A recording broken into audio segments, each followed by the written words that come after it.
Celebox. Si Katia Del Mundo ay 22 anyos na.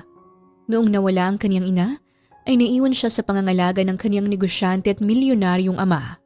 Ngunit noong tumira na siya sa mansyon ng kanyang ama, ay nakilala niya ang kanyang stepmother at stepsister na walang ibang ginawa kundi ang pahirapan at awayin siya. Isang araw, sa sobrang inis niya sa kanyang stepsister ay napagpasya niyang umalis muna sa mansyon. Nagtampisaw na lamang siya sa malamig na tubig ng ilog para mapakalma ang kaniyang sarili. Ngunit sa kalagitnaan ng kaniyang pagligo ay nakarinig siya ng kumakanta. Nagtago siya at sinilip kung sino ito. Isang lalaking umiihi sa ilog ang kaniyang namataan. Nandiri siya sa pag-aakalang may halong ihi ng ilog. Lumabas siya sa kaniyang pinagtataguan at nagulat ang lalaki noong nakita siya at napagkamalan pa siya nitong manyakis. Galit na galit siya sa lalaki. Nalaman niya na ito pala ay si Sean Garcia na apo ng kanilang mayordomo sa mansyon. Para makaganti ay inalila niya ng husto ang binata. Pero paano kung ang kagustuhan niyang gumanti sa binata ay mauwi sa kagustuhan niyang pahalagahan at ibigin ito? Paano kung imbis na pahirapan si Sean ay nagawa niya pang makipagtanan?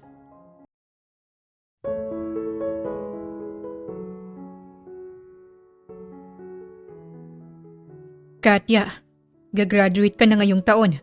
Anong plano mo pagkatapos mong graduate? Pwede kang tumulong sa negosyo ng pamilya natin.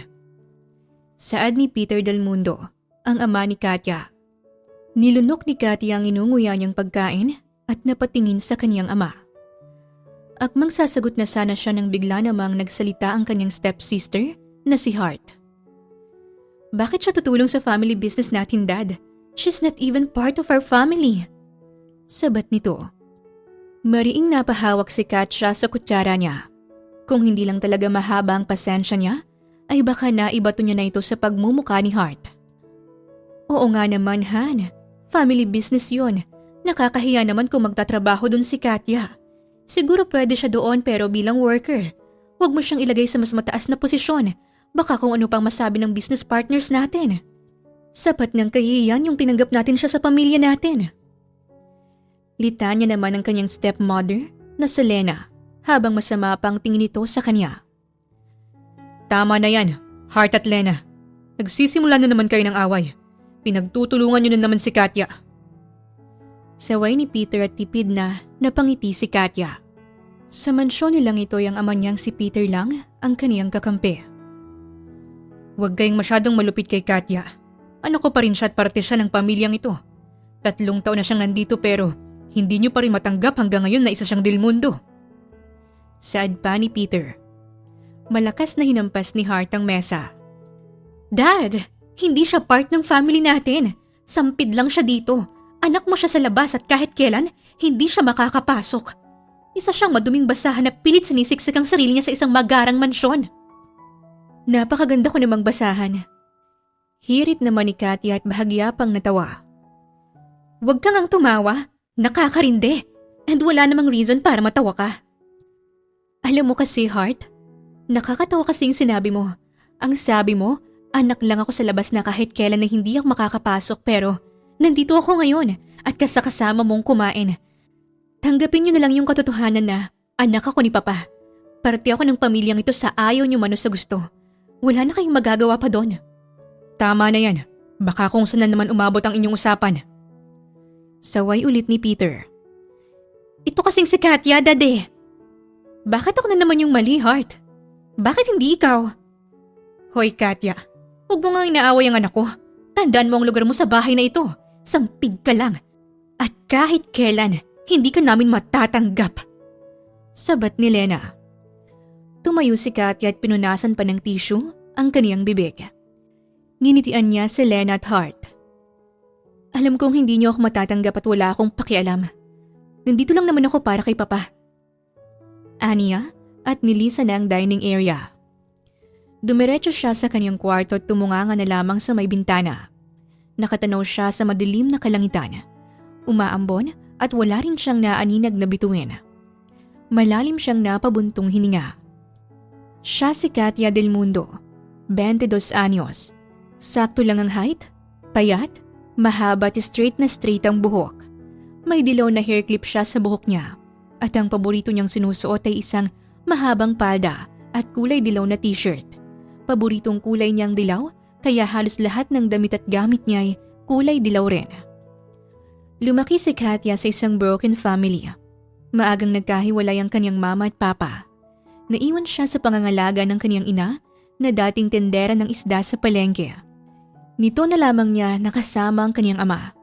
Noong namatay kasi ang kanyang ina, ay kinupkup siya ng kanyang ama at pinatira sa mansyon kasama ang bago nitong pamilya. May isa siyang kapatid sa ama na si Hart. Ubod ito ng sungit at maldita pagdating sa kanya. 3 taon ang kanilang agwat. Ang stepmother niya at asawa naman ng kanyang ama na Selena ay wala ring pinagkaiba ang ugali kay Hart. Like mother, like daughter. Pareho siyang hindi tanggap ng mga ito. Ang ama ni Katya ay kilala sa kanilang lugar. Isa ito sa pinakamayamang negosyante sa probinsya ng Las Heldos. Kilala ang pamilyang Del Mundo sa ikta-iktarya nilang lupain, flower farm, poultry farm at ang mga palayan. Marahang inoplos ni Katya ang suot niyang bracelet na gawa sa ginto. Regalo ito sa kanya ng kanyang namayapang ina. Sa tuwing malungkot siya ay nakasanayan niya ng haplusin ito at gumagaan ang kanyang kalooban sa tuwing ginagawa niya yon. Ma, sana nandito ka. Bulong niya sa kawalan. Biglang bumukas ang pinto ng kanyang kwarto at iniluwa nito ang kanyang ama na si Peter. Katya. Bakit pa? May kailangan ka ba? May iutos ka ba sa akin? O tungkol po ba ito sa nangyari kanina sa dining area? Sorry pa, hindi ko naman sinasadyang maging bastos kanina at basta-basta na lang umalis. Ayoko na po kasing lumalapang inis ko kina Tita Lena at kay Hart. Kaya mas pinili ko na lang ang umiwas. Humakbang si Peter papalapit sa kanya at marahang tinapik ang kanyang ulo. Huwag kang humingi ng tawad, Katya. Wala kang kasalanan. Naintindihan kita. Ipinagtanggol mo lang naman ang sarili mo. Kahit ako'y medyo sumama rin ang loob ko sa inasal ng Tita Lena mo at ng kapatid mo.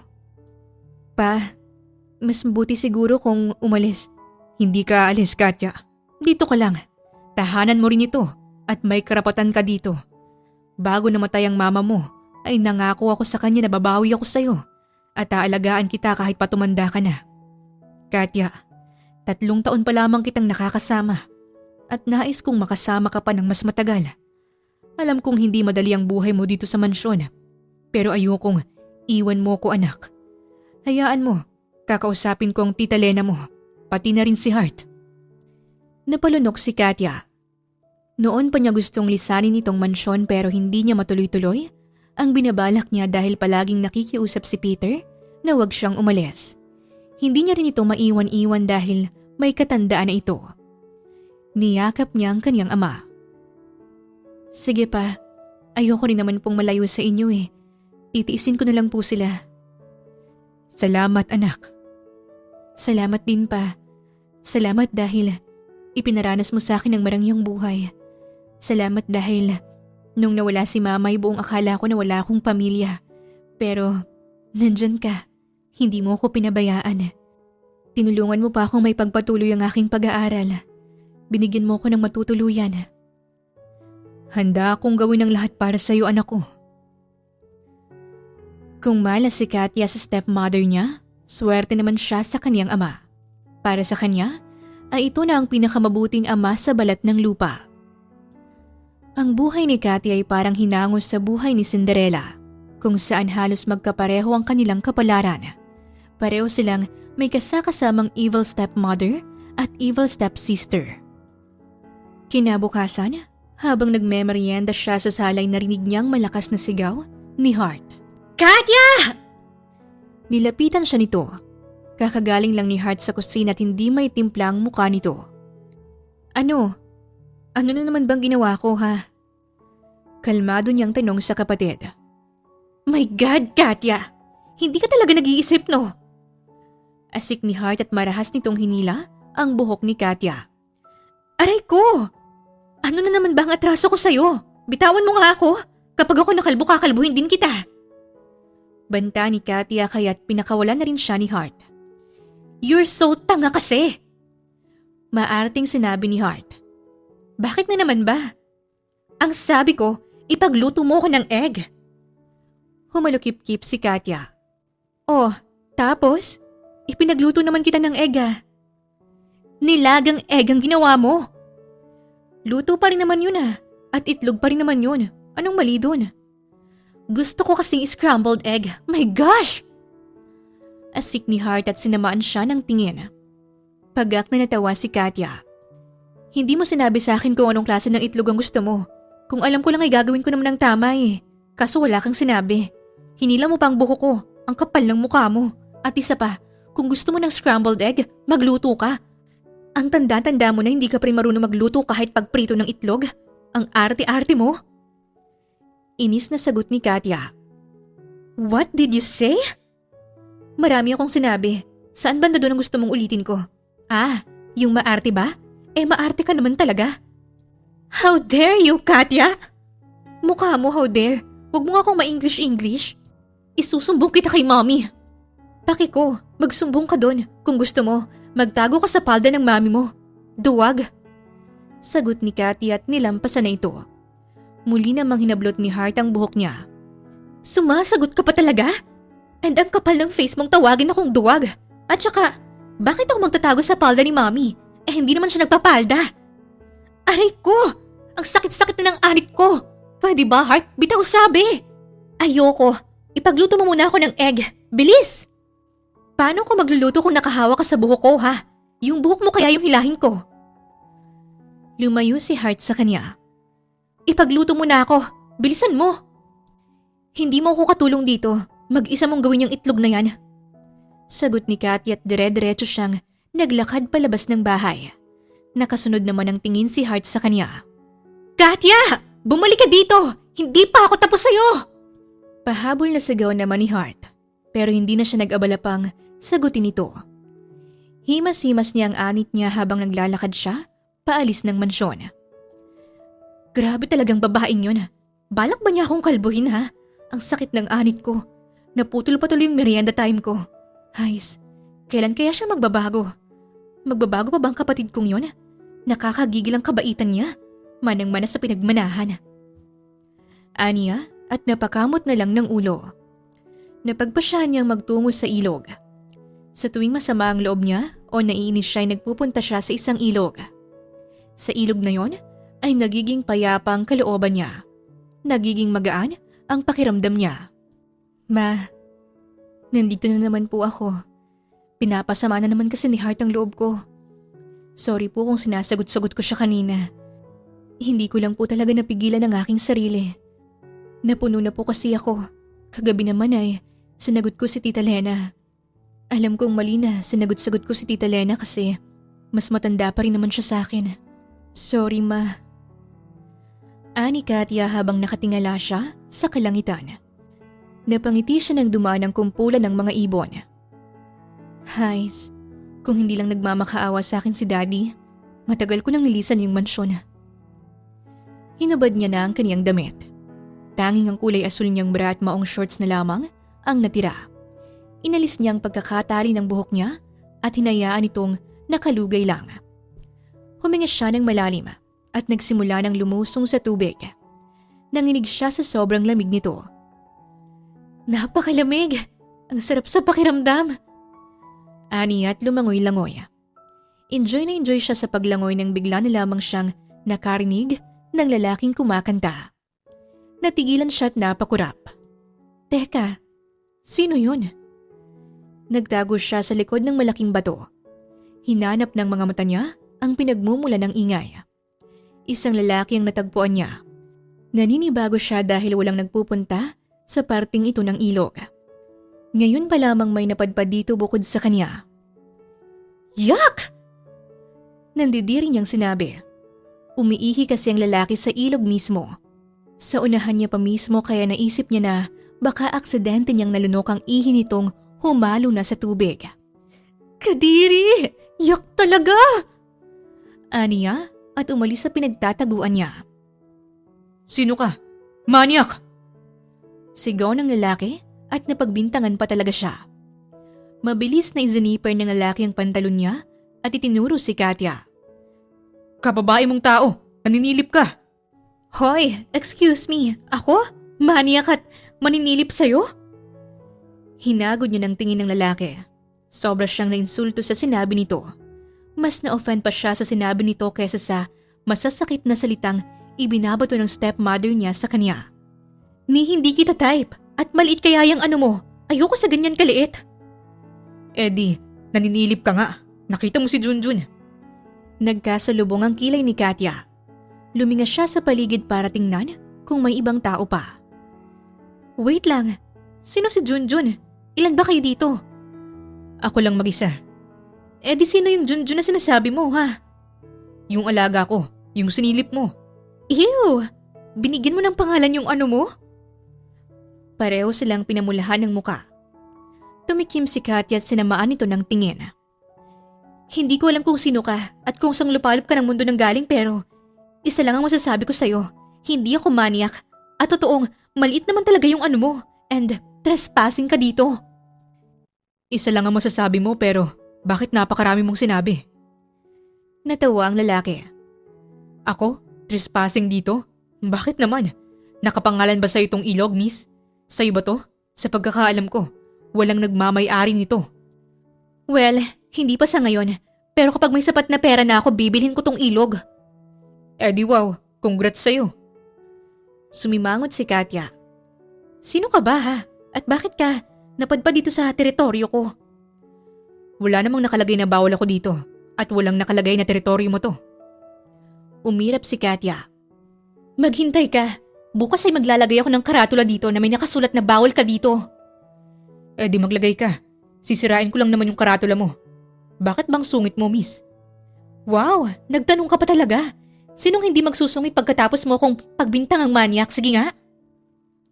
Nakita kitang sumisilip. Kahit sinong nasa posisyon ko, ay iisiping namboboso ka. Sa buong buhay ko hindi pa ako nakakasapak ng lalaki. Baka gusto mong masampulan. Pas, busy ako. Hay, sino ka ba talaga? Ako si Sean. Sean? Nasaan ang paki ko? Ang pangit ng pangalan mo, kasing pangit mo. Hays, makaalis na nga lang dito? Pambabara ni Katya at akmang aalis na sana siya pero may bigla siyang naalala. Nilapitan niya ulit si Sean at sinampal. Napanganga naman si Sean at nabigla sa kaniyang ginawa. Aray! Para saan yun? Para yun sa pag-ihi mo sa ilog. Baka nainom ko yung ihi mo. Kadiri ka. Hindi mo na nirespeto ang kalikasan. Ang kawawang ilog ay inihian mo lang. Kadiri!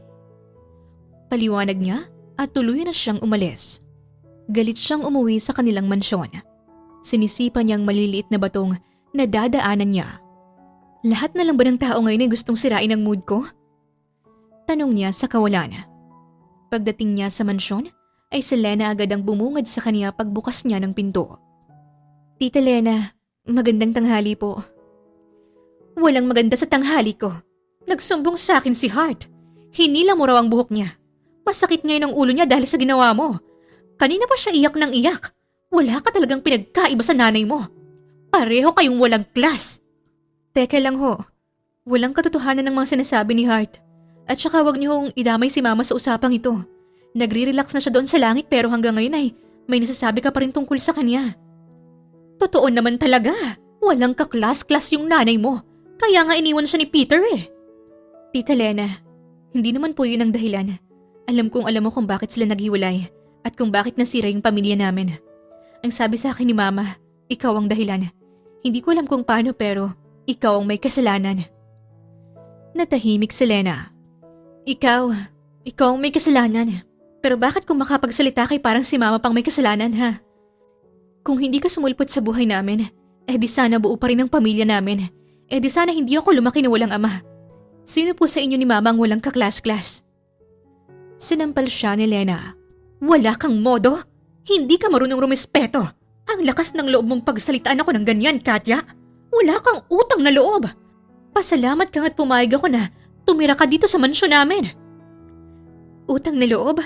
Bakit ako magkakaroon ng utang na loob sa inyo? Ni minsan ay hindi kayo naging mabuti sa akin.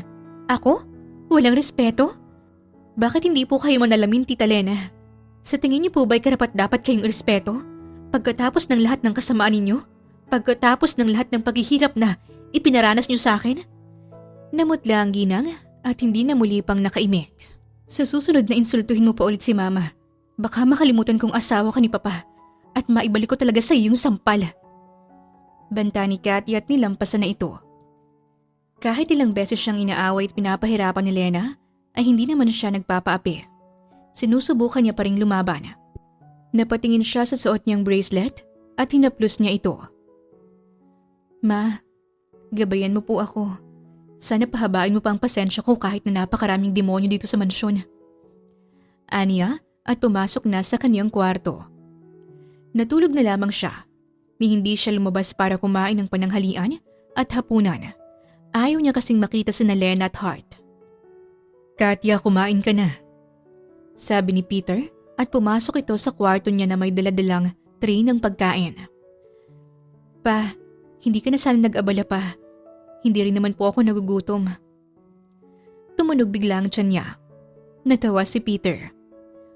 Gutom ka na. Kumain ka na. Nabanggit sa akin ni Manang na hindi ka nag-lunch. Huwag kang magpapalipas ng gutom, Katya. Makakasama sa iyo yan. Sorry pa. Ayoko lang po talagang makita muna si Tita Lena. Umiiwas po muna ako. Baka kasi mag-away na naman kami. Nagkasalubong ang kilay ni Peter. Nag-away na naman kayo.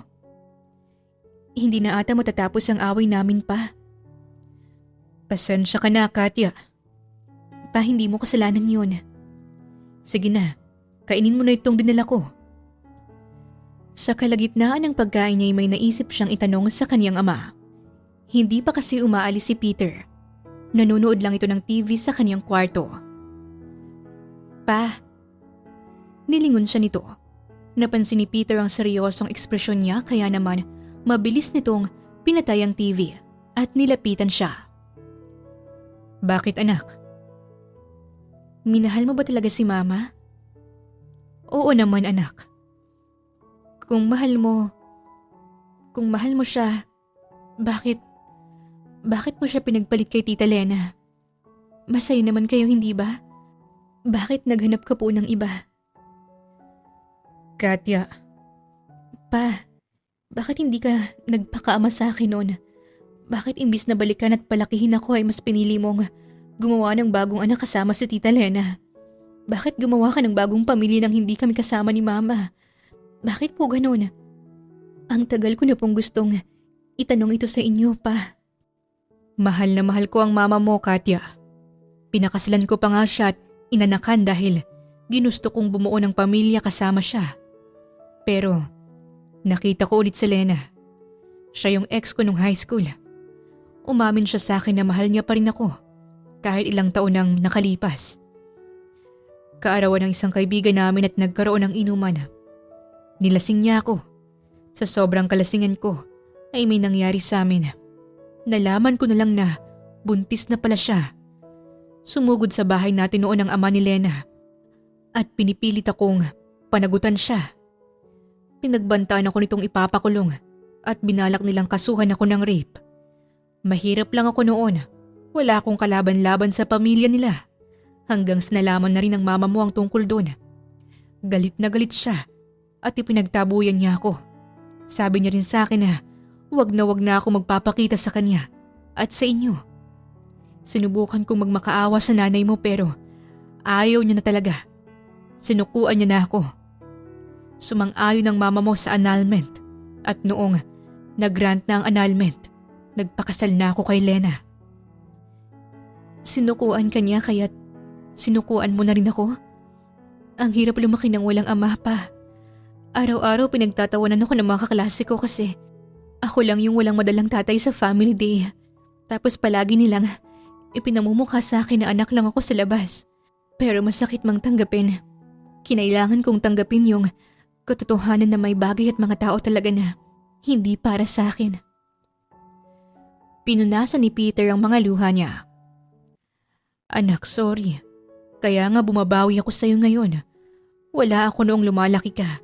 Kaya sinusubukan kong pagbutihin ngayon. Nakikita ko naman yung pagbawi mo, pa. Na-appreciate ko rin po yun.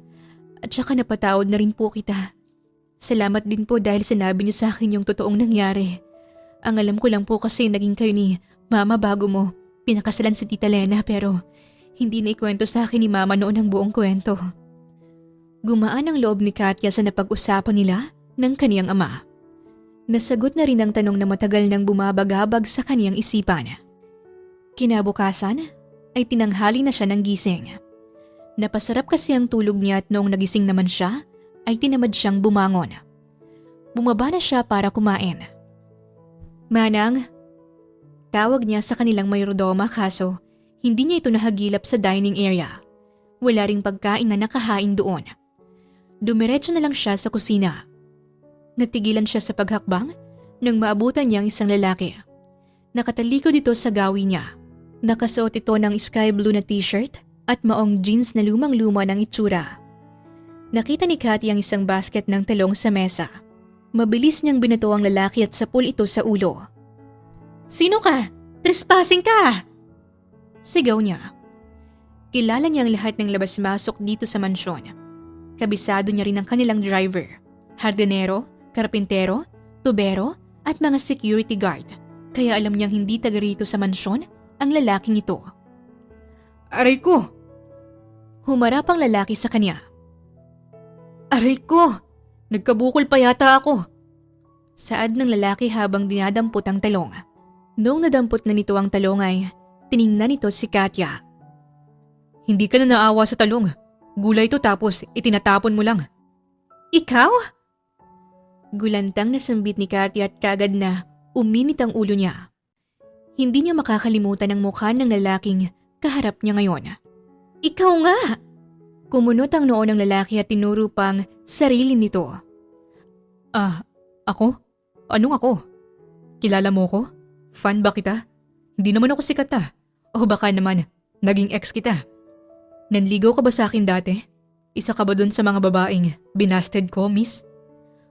"Ang kapal ng mukha mo, no? Hindi kita type at saka ex talaga?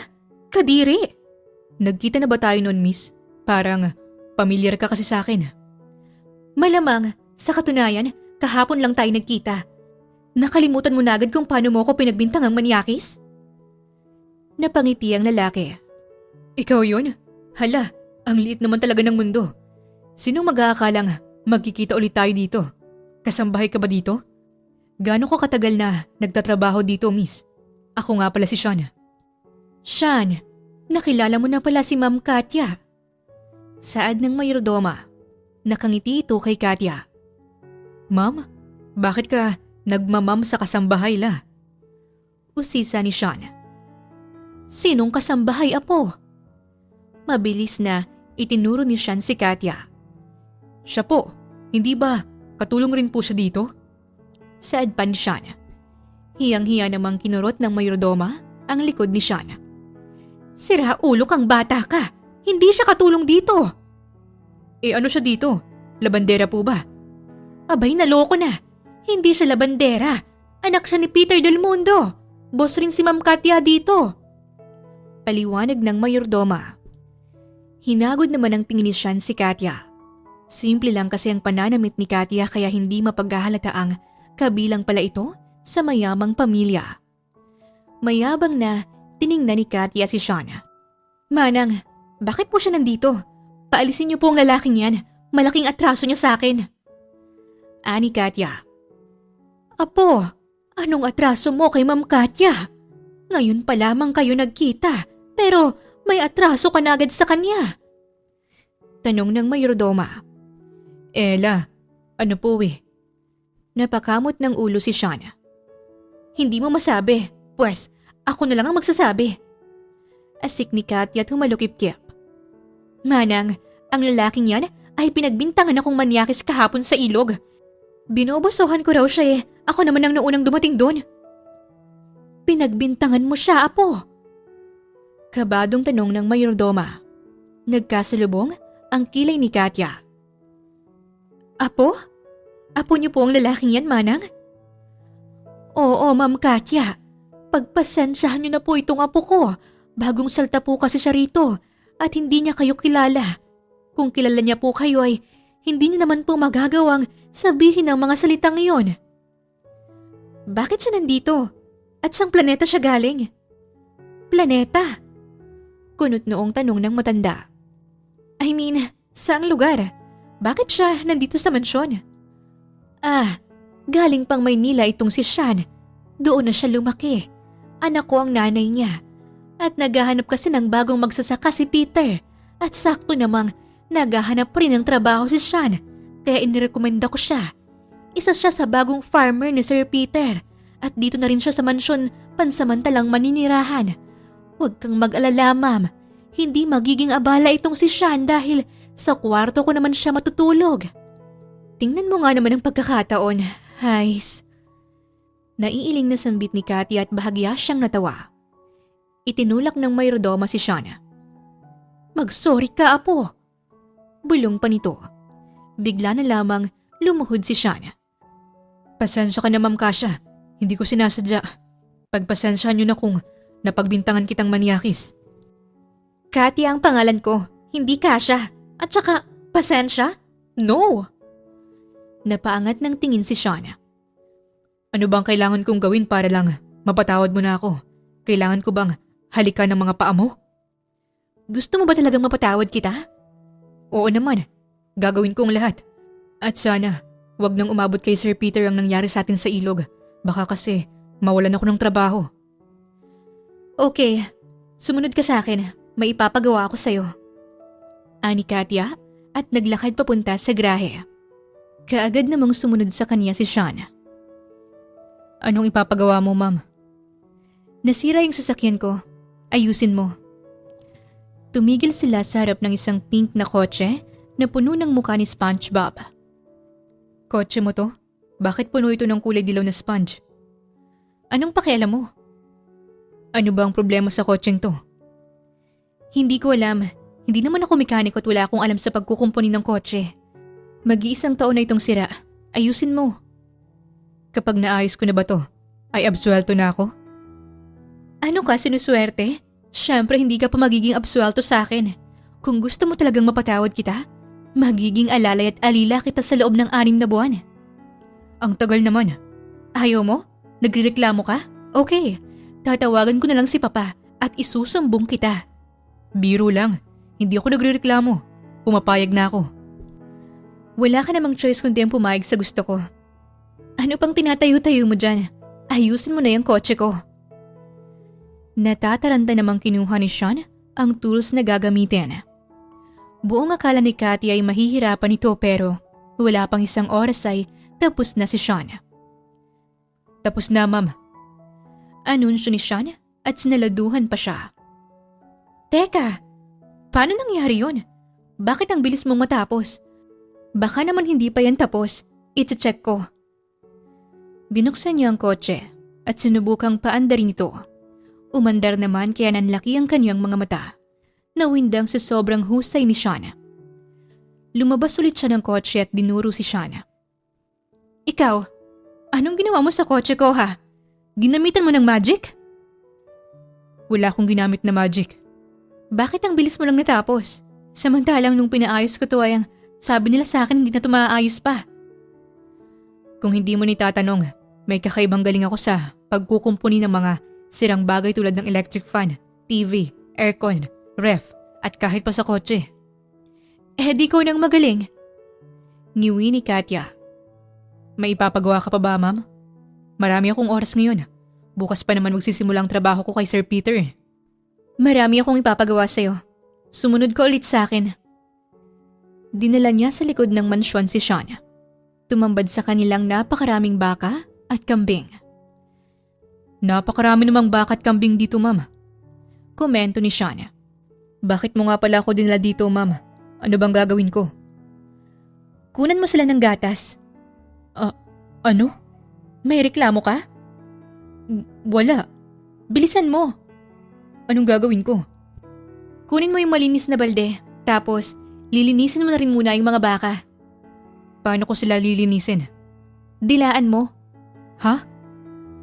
Natawa si Katya at tinuro kay Sean kung ano ang gagawin. Mabilis naman itong nakuha ni Sean. Unang pisil ni Sean ay tumalsik sa mukha nito ang gatas. Humagalpak naman ang tawa si Katya. Sunod naman ay dinala niya ito sa alaga niyang kambing. Pakainin mong mga kambing ko. Kumuha si Sean ng pagkain ng mga kambing. Ang konti naman ang binibigay mo kay Camille. Sita ni Katya. Sino si Camille? Yung kambing na nasa unahan at saka damihan mo rin ng konti yung pagkain ni Kamsi. Sino naman si Kamsi? Takang tanong ni Sean. Yung nasa pangatlo, tapos yung kay Bingbing, bawasan mo. Dapat pantay-pantay silang lahat pati nga kay Goatee na parami rin ang lagay mo. Reklamo niya. Bakit pinangalanan mo tong mga kambing? Bawal ba? Hindi naman. Damihan mo rin pala yung kay Malunggot. Utos ni Katya. Sino naman si Malunggot dito? Yung pinakamukhang malungkot dyan sa kanila. Malunggot, short for malungkot na goat.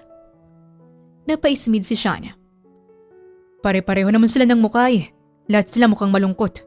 Kakaibang trip mo, ma'am. Ano naman ang kakaiba? Yung mga aso't pusa nga binibigyan ng pangalan. Bakit kakaiba kapag yung mga kambing nang binigyan ng pangalan ha? Pareho naman silang hayop. Ngayon pa lang po kasi ako nakakilala ng babaeng pinangalanan yung mga kambing. Napanguso si Katya. Hindi niya na binanggit pa kay Sean na pati yung mga baka ay binigyan niya rin ng pangalan. Baka kasi mawirduhan lang ito lalo sa kanya. Pagkatapos utusan si Sean ay pumasok na muna siya sa mansyon para kumuha ng juice. Saan ka pupunta, ma'am? Tanong ni Sean. Nakasunod pala ito sa kanya. Bakit mo ako sinusundan? Baka kasi may iutos ka pa. Wala na. Hey, handsome! Bati bigla ni Hart na kagatlabi pang nakatitig kay Sean. Napatingin si Katya sa kaniyang kapatid. Humakbang ito papalapit kay Sean at nagpa-cute pa. Ngayon lang may napadpad na gwapo dito sa mansyon. I'm Hart Del Mundo by the way. Sino ka nga pala? Are you single? Usisa ni Hart sabay haplos sa braso ni Sean. Nagpipigil ng tawa si Katya. Pinanood niya lang ang mga ito. Ako si Sean. Ang cute naman ng name mo. Bagay sa'yo. Bagay tayo. Hirit pa ni Hart. Hindi na napigilan pa ni Katya ang tawa niya. Napahawak pa siya sa kaniyang tiyan. Ilang beses niya nang nasaksihan ang pagtataray ni Hart pero ngayon niya palang ito nakitang humarot sa isang lalaki. Natatawa din siya dahil kita niya ang pagkailang sa mukha ni Sean na napapangiwi sa tuwing dumadampi sa balat nito ang kamay ni Hart. Inis na nilingon ni Hart si Katya. Bakit ka tumatawa, Katya? Asik nito. And pwede ba? Lubayin mo kami ni Sean ko? Nag-uusap kami dito. Sumasapaw ka pa. Kumalma ka, Hart. Natatawa lang talaga ako sa kakornihan mo. Depensa ni Katya. Inggit ka lang kasi wala kang love life. Naiinggit ka kasi natagpuan ko ng dawan ko. Singhal ni Hart at kumapit ito sa braso ni Sean. Hindi ako naiinggit, no? Lalo na kung ang siya na yan lang naman ang magiging dawan mo. Sagot ni Katya at tinalikuran na ang mga ito. Nagsimula nang magtrabaho si Sean sa farm ng tatay ni Katya. Napapangiwi na lamang si Katya sa tuwing pinupuri ito ng kaniyang ama. Ang husay mo, Sean. Kabago-bago mo pa lang pero ikaw na agad ang paborito kong tauhan. Mabilis ka't masipag. Puri ni Peter. Nasa pagkainan sila. Hiniling kasi nito na sumabay na si Sean sa kanilang pagkain. The best talaga yung si Sean, Dad. Gatong naman ni Hart at tila naghugis puso ang mga mata. Salamat, Sir Peter. Pinagbubutihan ko po talagang trabaho ko para masuklian ang kabutihan niyo sa akin. Pumayag pa kayo na dito muna ako sa mansyon pansamantalang manirahan. Salamat po sa pagtanggap sa akin sa trabaho. Sagot ni Sean at pasimple pang sumulyap kay Katya. Tinaasan naman ito ng kilay ni Katya. Katya, hindi ba pupunta ka sa bayan bukas? Tanong bigla ni Peter. Yes pa, may bibilhin lang po akong damit. Ew, may mga designer naman tayo. Ang cheap mo talaga. Puro mumurahing damit ang gusto mo. Sa bagay, babagay naman yun sa'yo, ang sanay ka naman sa mumurahin kasi doon ka naman ang galing. Sabat ni Hart at humalakhak pa. Wala namang mali sa pagsusuot ng mumurahing damit lalo na kung maganda naman ito at nasusuot pa rin. At isa pa, hindi naman ako kasing arte mo. Sagot naman niya. Matalim ang tingin nila sa isa't isa. Tumikim si Peter. Tama na yan. Ay na naman kayo. Heart, nagsisimula ka na naman ng gulo. Pwede bang kumain tayo ng hapunan ng walang gulo ha? Nakakahiya kay Sean. May ibang tao dito pero nagbabangayan pa rin kayo. Nasaan ang manners nyo ha? Sermon ni Peter. Napayuko si Katya habang si Hart naman ay may sinasabi pa rin na kung ano-ano. Katya, kung luluwas ka sa bayan bukas ay mas mabuti pang isama mo na itong si Sean para may magbabantay sa'yo. At may magbibitbit ng mga bilihin mo. Mahirap na baka mapagtripan ka pa ng mga snatcher. Ani Peter. Napaangat ng tingin si Katya kay Sean. Napangisi siya. Okay pa, magpapasama po ako kay Sean. Aniya. Kinabahan naman si Sean. Ramdam kasi nito na may binabalak na naman si Katya. Pahihirapan na naman siya nito. No! Sigaw bigla ni Hart. Hindi ako papahig na magkasama kayong dalawa. Ani pa nito. Bakit Hart? Ano naman ang problema dun? Tanong ni Peter. Dad, sasama ako sa kanila. Hindi ko hayaang magkaroon sila ng moment together. Baka ahasin pa ng Katya na to si Sean ko. Kagaya na lamang ng ginawa ng nanay niya sa mommy ko. Paliwanag ni Hart at kagad na uminit ang ulo ni Katya. Pareho talaga kayo ng mommy mo, no? Ilang taon nang wala ang nanay ko pero hindi pa rin kayo makamove on. At para lang malaman mo, Hart, hindi ang nanay kong nang agaw. Tanungin mo yung mommy mo para naman may alam ka kahit papano. Asik ni Katya. Akma magsasabunutan na naman sana sila pero pumagit na si Peter. Hart, tantanan mo na si Katya. Kung gusto mong sumama sa kanila bukas ay sumama ka. Wala namang pumipigil sa'yo. Mahinahong sambit ni Peter. Ang arte niyan, baka mandiri lang yun sa pupuntahan namin. Irap ni Katya. As long as kasama ko si Sean, hindi ako mag-iinarte. Pangangatuwiran ni Hart. Sean, samahan mo itong mga prinsesa ko bukas. Bantayin mo sana. Huwag kang mag-alala. Babayaran kita. Pakiusap ni Peter. Opo sir, sasamahan ko po sila kahit wala na pong bayad. Maagap na tugon ni Sean. Kinabukasan ay maagang gumising si Katya. Marami kasi siyang bibilhin kaya gusto niyang agahan. At isa pa, isang oras ang biyahe papuntang bayan kaya kailangan niyang magmadali. Pagbaba niya ng hagdan ay nasasalan na si Hart na nakalingkis na naman kay Sean. Nagulat si Katya sa suot ng kaniyang kapatid. Ano yung suot mo? Tanong niya. Nakasuot kasi si Hart ng itim na dress, itim na heels na sobrang taas, at may itim na shades pa ito. May sombrero din na sobrang laki. Bakit? May problema ka ba sa outfit ko? Nai-insecure ka siguro kasi mas maganda ako ngayon sa'yo. Ani Hart at umawra sa kanyang harapan. Para kang dadalo ng libing. Sagot ni Katya. Anong sinabi mo, Katya? Wala. Tara na. Naglakad na sila palabas ng mansyon. Yung car ko na lang ang gamitin natin. Suwestyon ni Hart. Natawa si Katya. Anong car? Hindi tayo gagamit ng kotse, no? Aniya sa kapatid. Ha? Paano tayo aalis? Don't tell me maglalakad tayo. No way! Hindi ako maglalakad. Sasakay tayo ng jeep. Sagot ni Katya at pumara na ng jeep. Nakasimangot namang sumunod sa kanya si Hart. Hindi pa kasi ito nakakasakay ng jeep. Si siya naman ay hindi maalis ang tingin kay Katya. Simple lang ang ayos ni Katya pero napakalakas pa rin ng dating nito. May tumigil na jeep sa harapan nila. Buong akala ni Katya ay magtatabi sina Hart at Sean kaso sa tabi niya umupo si Sean. Nasa tapat naman nila si Hart na nakasimangot pa rin at hindi nito nagugustuhan ang pagtatabi nila. Sa akin ka pa talaga tumabi. Ani Katya. Ikaw ang master ko, hindi ba? Kaya dapat lang na palagi akong nasa tabi mo. Paliwanag ni Sean. Napalunok si Katya at umusog ng konti palayo kay Sean kaso umusog rin ito papalapit sa kanya. Ganto ba talaga ang jeep? Isang pisngi na lang ng puwet kong nakaupo. Reklamo ni Hart. Napangiwi na lamang si Katya sa kadramahan ng kapatid niya. Umandar na ang jeep at sa kalagitnaan ng pagtakbo nito ay bigla na lamang pumreno ang driver. Dahil sa biglang pagpreno ay muntik nang maghalikan sina Katya at Sean. Sobrang lapit ng mukha nila sa isa't isa at isang maling galaw lang ay pwede nang maglapat ang kanilang mga labi. Nagpipigil ng hininga si Katya. Bigla na lamang kumabog ng malakas ang kaniyang puso. "Dun ka nga!" Asik niya at tinulak palayo si Sean. Natawa si Sean. "Bakit ka tumatawa?" Ang cute mo lang, Master. Pinamulahan ng pisngi si Katya. "Hindi naman siya cute. Mukha nga siyang bulldog eh." Sabat ni Hart at napairap ng ilang beses. "Para po!" Sigaw ng isang pasahero at may inabot na barya kay Hart. "Bakit mo ako binibigyan ng pera? Hindi naman ako ang driver ah. At isa pa, madumi ang barya mo kaya hindi ko tatanggapin yan. Thank you na lang."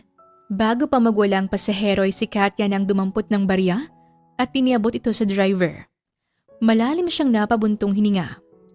Magkaibang-magkaiba sila ng kinalakihan ni Hart. Mayaman na si Hart mula pa man noong isinilang ito sa mundo. Hindi ito nakaranas ng hirap dahil spoiled ito sa ina. Ni pag-commute ay hindi nito alam. Nakarating na sila sa bayan. Dumiretso sila sa tindahan ng mga damit kung saan madalas bumibili si Katya. "Ito na yun? Ang haba ng binahin natin para lang dito. Hindi worth it." Reklamo ni Hart at umupo na lang sa isang gilid. "Bibilhin ko to, ito, pati ito, at ito rin. Hala, ang ganda nito. Bibilhin ko din to. Pati na tong isa pa, tapos ito rin." Ani Katya habang dinadampot ang mga damit at ibinibigay kay Sean. Ma'am, meron pa? Tanong ni Sean na nahihirapan na sa pagdala. Nilingon ito ni Katya. "Marami pa. Bibili din ako ng ref mamaya, buhatin mo pa uwi." Ano? Ref? Joke lang. May nakita siyang kulay dilaw na dress na may burdang sunflower. "Ang ganda naman." Komento niya kaso napangiwi siya nang makita ang presyo. Maraming pera si Katya pero ubod siya ng kuripot. 500 pesos masyadong mahal. Aniya. Mahal ba yan? Sayaman mo. Piso lang yan sa'yo. Saad ni Sean. "Hindi ako mayaman. Yung tatay ko ang mayaman. At isa pa, nagtitipid ako." "Bibilhin mo ba yan, Ineng?" Tanong ng tindera. "Hindi po." "Opo, bibilhin niya." Sagot ni Sean. Windang itong tiningnan ni Katya. Hinampas niya pa ito sa braso. "Hoy, loko ka. Masyadong mahal. Hindi ko bibilhin yan. Pala desisyon ka naman." Bulong niya. Ako nang magbabayad. "Wala ka namang pera." Meron. Ibawas mo na lang sa atraso ko sa'yo. "Hindi na." Mabilis na nagabot ng 500 si Sean sa tindera. Nabayaran ko na. Wala nang bawian. Napatitig si Katya sa mukha ni Sean. Hindi siya makapaniwala sa ginawa nito. May sapat na pera naman siya para bilhin yung dress kaso ang nasa isip niya ay hindi niya na lang ito bibilhin dahil hindi praktikal para sa kanya at may ibang mumurahing dress pa naman. Hindi siya makapaniwalang binili talaga ito ni Sean para sa kanya. Salamat. Babawasan ko na lang ng 2 buwan yung pagiging alalay mo sa akin at babayaran na lang kita mamaya para sa pera. Wag na. Alam kong gusto mo yung dress pero nagdadalawang isip ka lang bumili. Kaya ako nang bumili para sa'yo. Namangha si Katya. Salamat. Paborito ko kasi ang kulay dilaw at paboritong bulaklak ko ang sunflower. Pareho kayo ng ate ko. Sunflower din ang paborito niyang bulaklak. May kapatid ka? Mga kapatid na babae. May 2 akong ate. Nasa Maynila sila. Si Ate Sally at si Ate Samantha. Siguro close kayo, no? Nakangiti ka kasi habang binabanggit sila. Oo, sobrang close namin. Sila na ang tumayo kong mga magulang. Maaga kasing nawala ang nanay at tatay namin. Buti ka pa. Kami kasi ng kapatid ko. Sagad hanggang buto ang galit namin sa isa't isa. Siguro dahil na rin hindi kami sabay lumaki. Sabi ni Katya at sinulyapan si Hart. Magkakayos din kayo. Duda ako dyan. Hindi na magiging okay pang relasyon namin ni Hart. Pagkatapos bumili ng mga damit ay bumili naman siya ng sapatos. Hart, baka gusto mo tong isukat. Bagay to sa'yo. Hinawi ni Hart ang kamay niya kaya tumilapon yung sapatos. Ew, hindi ako nagsusuot ng mumurahin. Huwag mo kong itulad sa'yo, Katya. Hiyang-hiya si Katya sa inasal ng kaniyang kapatid. May ibang tao kasi sa tindahan ng mga sapatos at masama rin ang tingin sa kanila ng tindera. You know what? Uuwi na lang ako. Magpapasundo na lang ako sa driver natin. Ayoko na sa maingay at maduming lugar na to. Singhal ni Hart at naglakad paalis habang may tinatawagan sa telepono. Napaismid si Katya. Ikaw ba, Ma'am Katya? Uuwi ka na rin ba? Tanong ni Sean. Hindi pa. Marami pa akong ipapabuhat sa'yo. Sumunod ka sa akin. Kung ano-ano pa ang pinamili ni Katya. Halos maputol na ang braso ni Sean sa sobrang dami nitong bitbit. Tawang-tawa naman si Katya sa itsura nito. Habang naglalakad sila ay bigla na lamang may humablot ng bag ni Katya. Bago pa man makatakas ang snatcher, ay natalisod na ito sa paa ni Sean. Inago naman ni Katya ang bag niya mula sa magnanakaw at mangha siyang napatingin kay Sean. Ang galing mo! Alistong-alisto ka! Puri niya. Kabilin-bilinan kasi sa akin ni Sir Peter. Nabantayan at protektahan ka. Pero kaya ko rin naman gawin yung ginawa mo. Hindi mo ko kailangang protektahan kasi kaya kong protektahan ang sarili ko. Sad pa ni Katya kahit na ang totoo, ay natuwa siya sa ginawa ni Sean. Umuwi na tayo. Nabili ko ng lahat ng kailangan ko. Magpapasundo tayo sa driver niyo, Ma'am? Hindi, maglalakad tayo pa uwi. Umawang ang labi ni Sean. Maglalakad? Nang dalang lahat ng ito? Ma'am, ang layo po nun. Gulat nitong tanong sabay angat sa ere ng mga pinamili nila. Malakas na natawa si Katya. Joke lang, tatawagan ko na muna ang driver namin. Bawi niya at kagad nang kinontak ang magsusundo sa kanila. Sa paglipas ng mga araw ay patuloy pa ring pinapahirapan ni Katya si Sean. Kung ano-ano na lang ang iniuutos niya. Sean! Tawag niya. Kagad namang sumulpot si Sean sa harapan niya. May iuutos ka na naman ba, Ma'am? Parang galit ka pa, ha? Hindi ako galit, Ma'am. Nagtatanong lang. Gusto kong pakainin mo si pusa. Ani Katya. Tumango si Sean at kagad na ginawa ang kaniyang sinabi. Makalipas ang ilang minuto ay sinilip ni Katya ang alaga niyang ibon. Nakita niyang walang pagkain sa lalagyan nito kaya muli na naman siyang napasigaw. Sean! Mabilis na lumapit sa kanya si Sean at may daladala itong pusa. Bakit, Ma'am? Di ba ang sabi ko sa'yo pakainin mo si pusa? Yes, Ma'am. Napakain ko na po. Ito na nga po siya, busog na busog. Nakangiting sambit ni Sean sabay pakita ng karga nitong pusa. Napatampal sa noo si Katya. Hindi yan si pusa. Ha? Sino to? Hindi mo ba to pusa? Pusa ba to ng kapitbahay, Ma'am? Hindi yan si pusa. Ha? Naguguluhan ako, Ma'am. Sa pagkakaalam ko naman ay ito yung pusa mo. Hinahalikan mo pa nga ito nung nakarang araw eh. Oo, pusa ko nga yan, pero hindi siya si pusa. Kumunot ang noo ni Sean. Napabuntong hininga si Katya. Itinuro niyang alaga niyang ibon. Tingnan mo nang maigi ang ibon na yan. Tinitigan naman yun ni Sean. Ang ibon na nakikita mo ngayon ay si pusa. Pusa? Hindi naman pusa yan, Ma'am. Wala namang pakpak yung pusa at wala ring tuka. At saka paano magiging pusa ang ibon? Pusa ang pangalan niya. Bakit pusa ibon yan? Anong paki mo? Iyon ang trip ko. Kakaiba ka talaga magbigay ng pangalan sa mga alaga mong hayop, Ma'am. Magugulat talaga ako kapag itong pusang hawak ko ay ibon ang pangalan. Sad ni Sean at natawa. Napalunok si Katya. Ibon nga ang pangalan ng pusang yan. Halos malaglag ang panga ni Sean. Ano? Yung ibon pinangalanan mong pusa. Tapos yung pusa naman ay pinangalanan mong ibon? Baliktad. Bakit hindi na lang ibon yung ibon at pusa naman yung pusa? Anong paki mo?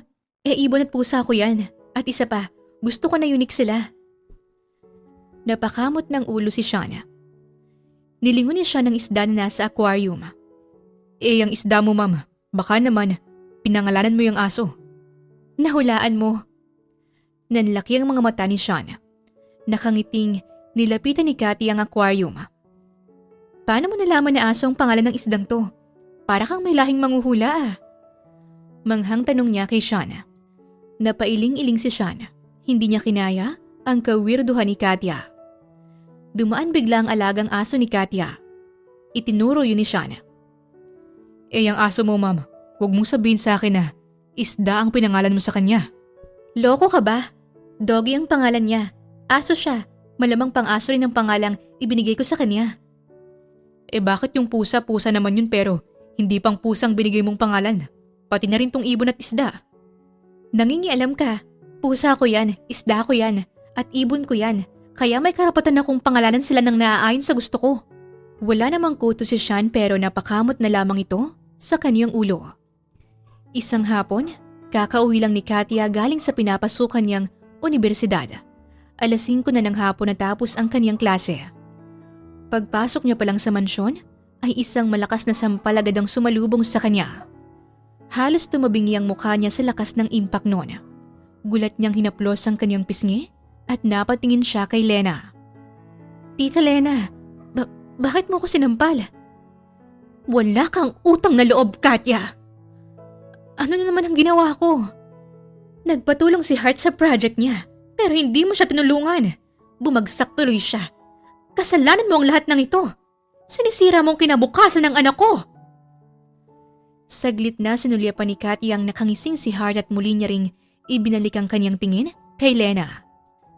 FYI lang po, hindi siya nagpatulong sa akin. Inutusan niya akong gawin yung project niya na wala namang malinaw na instruction kung paano ko gagawin. At isa pa, project niya yon, kaya dapat siyang gumawa. Hindi nga ako nagpapatulong sa kanya na gawin ang mga project ko sa school. Paliwanag ni Katya. Hindi pa manawawalang hapdi ng pisngi niya, ay muli na naman siyang nakatanggap ng sampal mula sa kanyang stepmother. Aray! Sumasagot-sagot ka pa talaga. Ikaw na nga itong mali, matapang ka pa. Tama lang naman na utusan ka ni Hart sa project niya dahil nakikitira ka lang dito. Kumbaga, ka-level mo lang yung mga utusan dito sa bahay. Dapat sinusunod mong mga gusto ng anak ko. Napalunok si Katya. Pwede niya namang sagot-sagutin pa si Lena pero mas pinili niya na lamang manahimik. Kumari pa siya ng takbo papalayo sa mansyon. Walang tigil sa pagbuhos ang kanyang mga luha. Sa kakatakbo niya ay umabot na siya sa isang cliff. Malakas siyang sumigaw. May biglang humablot ng braso niya. Bumagsak sila pareho sa damuhan at gumulong-gulong pa. Ma'am Katya, huwag mong wakasan ang buhay mo.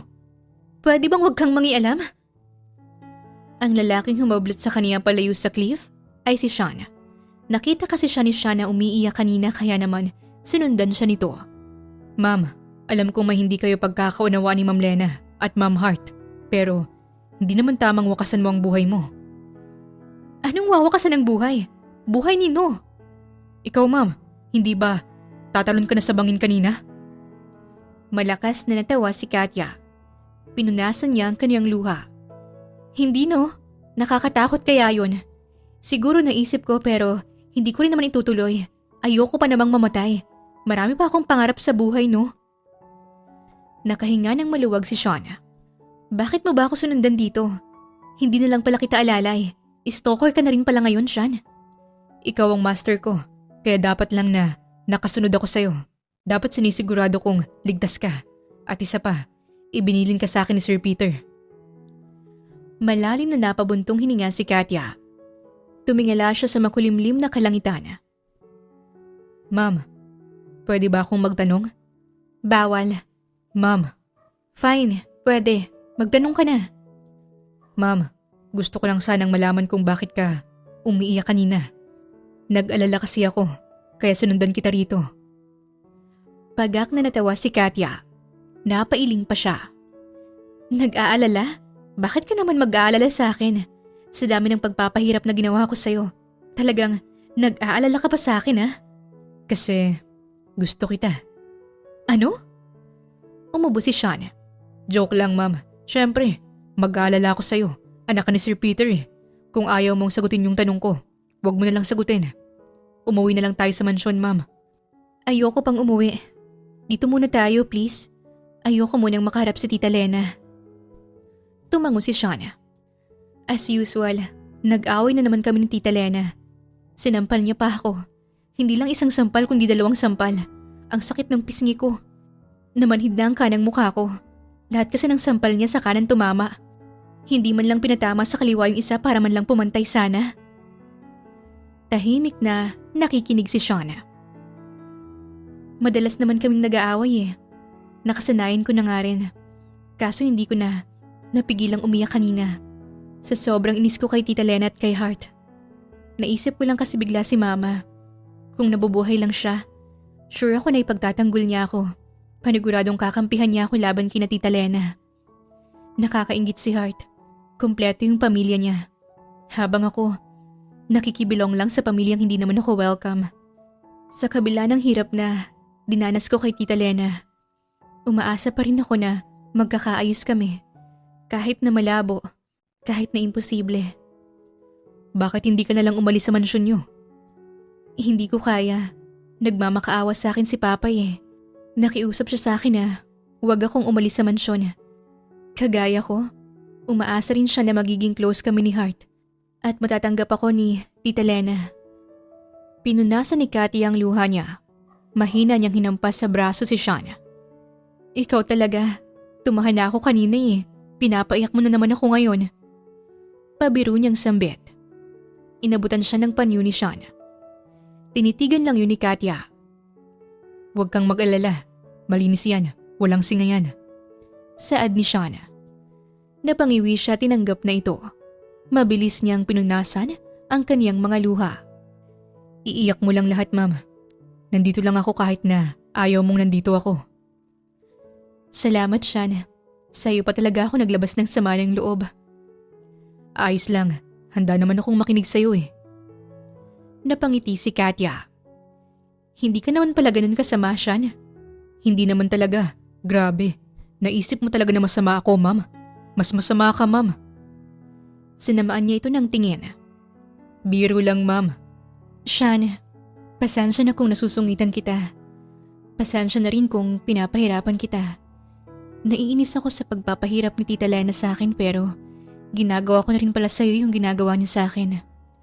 Unti-unti na pala akong nagiging siya nang hindi ko man lang namamalayan. Sana mapatawad mo ako. Hindi naman talaga ako ganun. Hindi ako masama. Hindi rin ako masungit. Sadyang ayoko lang talagang ipakita sa iba na mahina ako. Kaya nagtatapang-tapangan ako. Okay lang yun, ma'am. Naintindihan kita. At saka hindi naman ako masyadong nahirapan sa mga pinapagawa mo sa akin. Madali lang naman magbuhat ng mga gamit mo. Ayusin ang sasakyan mo. At pakainin ng mga alaga mong hayop. Naglahad ng kamay si Katya. Friends? Kumunot ang noo ni Sean. Ano yan, ma'am? Ang sabi ko, friends na tayo. Kapag nakipag-shake hands ka sa akin, ibig sabihin ay magkaibigan na tayo. Mabilis na nakipagkamay si Sean. Nakangiti pa ito kaya't lumitaw tuloy ang dimples nito. Friends na tayo, ma'am. Ikaw palang kaisa-isa kong kaibigan, Sean. Talaga? Wala ka na bang naging kaibigan dati? Mahiyain ako dati eh. Mas gusto kong mapag-isa kaysa makipaggulitan at kwentuhan sa iba. Si Mama lang ang naging kalaro at kaibigan ko habang lumalaki ako. Huwag kang mag-alala, ma'am. Magiging mabuting kaibigan ako sa'yo. Kung magkaibigan na tayo, hindi mo na dapat ako tinatawag na ma'am. Eh ano nang tatawag ko sa'yo? Pare na lang. Pare? Joke. Katya na lang itawag mo sa akin. Alisin mo na yung ma'am. Baka isipin ng iba hindi kita ginagalang, ma'am. Tinampal niya pa ang bibig ni Sean. Ang sabi ko, Katya ang itawag mo sa akin. Huwag mo nang intindihin yung iba. Friends tayo kaya ayos lang kung hindi ka na magmamam sa akin. Katya. Umihip ang malamig na simoy ng hangin. Madalas namang naririnig ni Katya na binabanggit ng iba ang pangalan niya, pero kakaibang dating nito nung si Sean nang tumawag sa kanya. Bigla na lamang bumilis ang tibok ng paghataw ng puso niya. Pinamulhan siya ng pisngi at napaiwas ng tingin. Ilang oras pa silang nanatili doon bago nila napagpasyahang bumalik na sa mansyon. 8:00 na sila nakauwi. Nakaabang sa sala si Peter at alalang-alala ito sa anak. Katya! Lumiwanag ang mukha ni Peter nung nakita nitong pumasok si Katya. Kaagad namang yumakap si Katya sa kanyang ama. San ka ba nagpuntang bata ka? Kanina pa kita'y nahanap. Ang sabi sa akin ni Lena ay bigla-bigla ka na lang raw umalis. Bakit?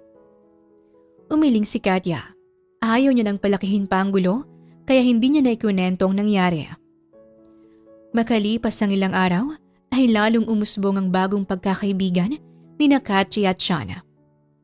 Anong ginagawa mo? Usisa ni Sean at tinabihan siya sa bench. Nasa garden area sila. Ipinakita ni Katya ang drawing book niya kay Sean. Sinusubukan kong iguhit ka. Ang complicated ng mukha mo, hindi ko magaya. Sure ka bang ako yan? Napanguso si Katya at sinuri ang drawing niya. Oo, ikaw to. Ikaw ang nai-imagine ko habang ginuguhit ko to eh. Medyo kamukha mo naman ah. Kamukha ko ba? Hindi naman tabingi yung ilong ko. At bakit parang nakabotox ako dyan? Punan ni Sean at malakas itong natawa. Inis itong hinampas ng drawing book ni Katya. Kung makatawa ka dyan, hindi ka rin naman magaling mag-drawing ah. Simangot ni Katya. Marunong ako. Gusto mo bang iguhit kita? We, marunong ka talaga? Magaling mag-drawing at mag-painting ang kapatid kong si Ate Sally. Tuwing wala siyang magawa, ako ang ginagawa niyang subject sa painting niya. At minsan naman ay tinuturuan niya ako ng mga technique sa pag-drawing. Natuto naman ako kahit papano. Gusto ko na tuloy makilala yung Ate Sally mo. Madalas mo siyang nagkikwento sa akin eh. Gusto mong iguhit na kita, Katya? Tumango si Katya at nag-post na sa harapan ni Sean. Tahimik naman siyang iginuhit ni Sean. Makalipas ang isang oras, ay sinilip na niya ang obra nito. Nanlaki ang kanyang mga mata at ganoon rin ang butas ng ilong niya. Binatukan niya si Sean. Isang oras akong nag-post nang hindi gumagalaw tapos yan lang palang drawing mo? Hindi naman ako yan at saka naka-t-shirt ako. Hindi naman ako nakasuot ng gown pero bakit naka-wedding gown ako dyan sa drawing mo? Bigla na lamang hinawakan ni Sean ang kamay niya. Katya, may gusto sana akong ipagtapat sa'yo. Napakurap si Katya at napatingin sa kamay niyang hawak-hawak ni Sean. Katya, nung una tayong nagkakilala, ay ayoko talaga sa'yo. Ubod ka ng maldita. Pero nung unti-unti na kitang nakilala, mabait ka naman pala. May mabuti kang puso. Hindi ka rin katulad ng ibang mayaman. Simple ka lang, kuripot din. Alam kong suntok sa buwan itong pag-amin ko pero nais kong malaman mo na gustong gusto kita, Katya. Pinagtitripan mo na naman ako, Sean. Ikaw talaga, puro kabiro. Tumikim si Sean. Hindi ako nagbibiro, Katya. Nasamid si Katya sa sarili niyang laway. Uminit ang kaniyang mga pisngi. Gustong gusto talaga kita, Katya del Mundo. Alam kong magkaibang estado natin sa buhay. At alam kong malabong matipuhan mo ko. Pero gusto ko lang talagang mailabas itong nararamdaman ko para sa'yo. Sean, gusto rin kita. Talaga? Oo, gustong gusto rin kita. Nung unay ayaw ko rin sa'yo dahil hambog ka at pinagkamalan mo akong mamboboso. Pero habang nakakasama kita, unti-unti na rin akong nahulog sa'yo. Hindi ko alam kung kailan nagsimula pero nahihirapan na rin akong itago itong nararamdaman ko para sa'yo, Sean. Ilang segundo silang nagkatitigan hanggang sa unti-unting lumapit ang mga mukha nila sa isa't isa. Nakapikit at nakanguso pa si Katya. Handa na siyang mahalikan ng binata. Ngunit makalipas ang isang minuto ay hindi pa rin naglalapat ang kanilang mga labi. Dumilat siya at si Hart ang nakita niya. Si Sean naman ay hawak-hawak ni Hart sa braso. Hart? Bakit ka nandito? Anong bakit i-garden namin to? At saka ang kapal talaga ng mukha mo, no? Ang hilig mo talagang mang-agaw, Katya. Wala ka talagang pinagkaiba sa nanay mong Makate. Malakas na sinampal ni Katya si Hart. Huwag na huwag mong pagsasalitaan ng masama si Mama. Ilang beses ko bang ipapaalala yun sa'yo, Hart? At saka, inagaw? Wala naman akong inagaw sa'yo ah. Meron. Alam mong may gusto ako kay Sean, pero nakisaw-saw ka pa rin. Alam kong may gusto ka sa kanya pero wala naman siyang gusto sa'yo. At para naging pangaagaw yun kung hindi mo naman siya pagmamayari, Hart. Hindi kayo. Wala naman kayo. At talaga bang mag-aaway na naman tayo dahil lang sa isang lalaki? Ah, ganon. So feeling mo may gusto si Sean sa'yo? Napatitig si Katya kay Sean. Oo. Gusto ko si Katya. Mahal ko na si Katya. Sabat ni Sean at hinawi nito ang kamay ni Hart. No, hindi pwede. Hindi ako makakapayag. Hindi ako magiging kulelat. Hindi kayo pwedeng maging masaya. Sigaw ni Hart at bigla na lamang nitong hinablot ang buhok ni Katya. Bumagsak sila sa lupa at patuloy pa rin sa pagsasabunutan. Pakawalan mo ko! Tantanan mo ko, Heart! Pagmamakaawa ni Katya. No! Dapat lang namasaktan ka kasi mga agaw ka. Inagaw mong taong dapat para sa akin. Wala ka talagang kwentang kapatid, Katya! Kahit anong pag-awat ni Sean ay hindi pa rin naghihiwalay ang dalawa. Sumulpot si Lena at imbis na tumulong sa pag-awat ay mas pinili nitong tulungan si Heart na makalbo si Katya. Hinila rin ito ang buhok ni Katya kahit wala naman itong alam sa nangyari. Palagi ka nalang gumagawa ng gulo dito sa bahay namin, Katya! Singhal ni Lena. Ako? Ako talaga? Bakit hindi mo tanongin yung anak mo? Sa bagay, kahit naman anong sabihin ko, sa kanya ka pa rin kakampi. Asik ni Katya. Kalaunan ay matagumpay rin siyang nailayo ni Sean kina Heart at Lena.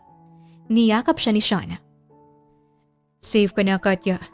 Hindi ko na ulit sila hahayaang saktan ka. Bulong ni Sean. Huwag mong protektahan yan, Sean. Ibigay mo sa amin si Katya, hindi pa ako tapos sa kanya. Galit na sambit ni Heart. Tama na, Ma'am Heart. Hindi pa ba sapat ang ginawa niyo sa kanya? Pinagtulungan niyo siya. Hindi man lang kayo naawa. Sabi ni Sean at galit na rin. Humagulhol si Katya. Maraming buhok niyang nalagas dahil sa nangyari. Kapag kinalaban mo ang anak ko, makakalaban mo na rin ako, Katya. Kahit ikaw pang nasa tama kung inaapay mo ang anak ko, mas kakampihan ko talaga siya. Sabat naman ni Lena. Kaya lumaking ganyan si Heart imbis na ituwid siya sa mga pagkakamali niya, ay mas ginusto mong konsintihin siya. Sorry po ha, pero anong klaseng ina ka? Kung nandito ang nanay ko, hindi niya gagawin yung ginawa mo. Kahit pa gano'n niya ako kamahal, kung nasa mali naman ako, hindi niya ako kakampihan. Mas pipiliin ni Mama na itama ako. Sana ganun ka rin, Tita Lena. At ikaw naman, Heart, kung wala akong kwentang kapatid, mas wala kang kwenta. Narinig mo ko? Wala ka rin kwentang kapatid. Ilang beses kong sinubukang lapitan at kausapin ka ng maayos. Gusto kong magkaayos tayo at gusto ko na itrato nating magkapatid ang isa't isa. Pero palagi na lang kaaway ang tingin mo sa akin. Sa mga mata ninyong dalawa, ako na lang ang palaging nagkakamali kahit na kayo naman yung walang nagagawang tama. Gusto ko lang naman magkaroon ng pamilya pero bakit ba kayo ganyan? At dapat nga akong magalit sa'yo, Tita Lena. Kasi ikaw naman ang sumira ng masayang pamilya namin. Dapat ako ang galit kasi dahil sa'yo, Heart. Lumaki akong walang ama. Pero mas pinili kong intindihin kayo.